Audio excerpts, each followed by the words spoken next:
The moment he stepped off the plane, they closed in. Uniformed cops surrounding a black soldier like he was a threat, not a hero. Their voices cut sharp, their hands ready, their eyes filled with doubt and disdain. People stopped to stare, phones raised, but no one dared intervene. The humiliation was deliberate, the tension unbearable. And just when it looked like he would break under their power, he gave one command that flipped the script, leaving every officer frozen in place. So what happens when authority collides with true authority? He was no ordinary traveler passing through the airport that day. Sergeant David Williams had worn his country's uniform for over a decade, serving in dangerous places most people only saw on the news. To many, he was a symbol of sacrifice, discipline, and honor. To him, it was just duty, an oath he carried with quiet pride. After months away, David was finally returning home. His backpack was light, but his heart felt heavier than ever. He thought about seeing his family again, hugging his mother, and tasting his grandmother's cooking. Small comforts that meant everything after long deployments. Walking through the airport, his uniform stood out. Strangers gave nods of respect. A few even whispered, "Thank you." For a moment, it seemed like the welcome he deserved. But not everyone saw the soldier. Some only saw the color of his skin. The same uniform that earned him salutes in one place suddenly drew suspicion in another. Without warning, the mood shifted. What should have been an ordinary walk to his gate became something else entirely. Eyes followed him, whispers grew louder, and before long, the sound of boots and badges surrounded him.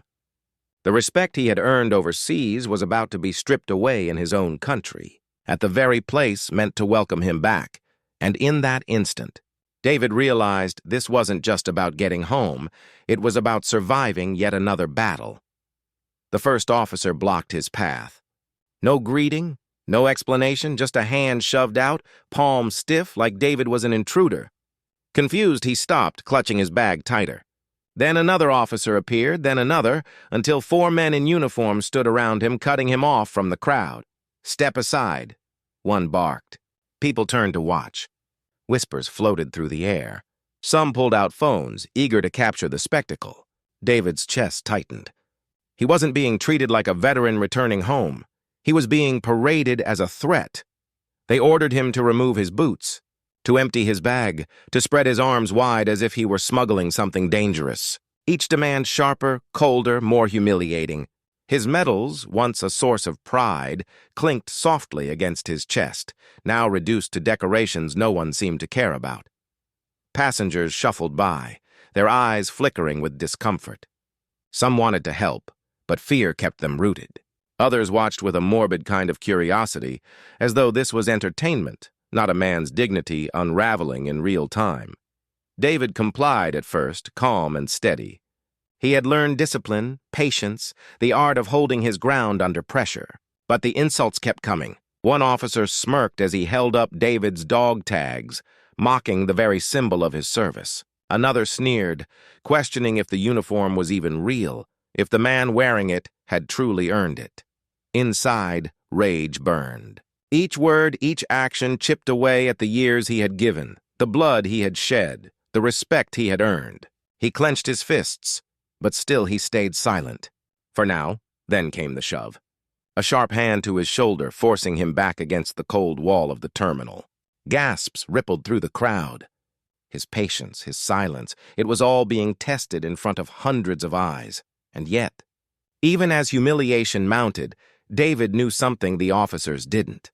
Something that would turn their arrogance into shock, their dominance into silence. He only had to wait for the right moment. The airport had grown quieter now, the atmosphere heavier. The stage was set, every eye locked on the unfolding scene. The question wasn't if David would respond, it was how. And when he finally did, nothing would ever be the same. The shove should have been the last straw. His back hit the wall, his bag slid to the floor, and for a split second, the decorated soldier looked less like a man and more like a suspect cornered by his own country. The cameras kept rolling, flashes of light bouncing across his uniform. The silence of the crowd was deafening, everyone waiting to see if he would snap. One officer leaned in close, his voice sharp and mocking. "You don't belong here!" Those words cut deeper than the shove. They weren't just aimed at his presence in the airport, they struck at his place in the very nation he had sworn to defend. Every deployment, every scar, every brother he had lost overseas, all of it dismissed in one cruel sentence. David's chest rose and fell, his pulse hammering in his ears. He could feel the sting of humiliation, but beneath it, something stronger, resolve. He looked past the officers, past the phones recording, straight into the faces of the strangers who had been forced into silence. He had carried rifles through war zones, but now he carried something heavier, the weight of proving his worth in his own homeland. And then, with a calmness that clashed with the chaos around him, David straightened his posture. His voice rang out, sharp and commanding, slicing through the tense air like a blade. "Stand down!" The words were not loud, but they carried the authority of a man who had earned the right to be obeyed. For a moment, everything froze. The officers blinked, startled, unsure if they had just crossed the wrong line with the wrong man. The crowd leaned in, breathless. In that single command, the humiliation shifted into power, and the officers realized this wasn't just any passenger. This was someone who knew authority better than they ever would, and the look on their faces said it all. The balance had just changed. The silence that followed was heavier than the shove, heavier than the insults. For the first time since the ordeal began, the officers hesitated. Their hands dropped slightly, their authority questioned not by anger or resistance, but by a single command spoken with unshakable certainty. The crowd stirred, murmurs rising, phones still raised, but now the energy had shifted. People weren't just watching a humiliation anymore. They were witnessing a man reclaim his dignity. Slowly, the officers backed off. One tried to mask it with a sneer, another muttered under his breath. But the message was clear. They had pushed too far, and the world had seen it. David picked up his bag, adjusted his uniform, and without another word, walked forward. Not defeated, not broken, but stronger. For him, it wasn't about winning an argument or proving his rank.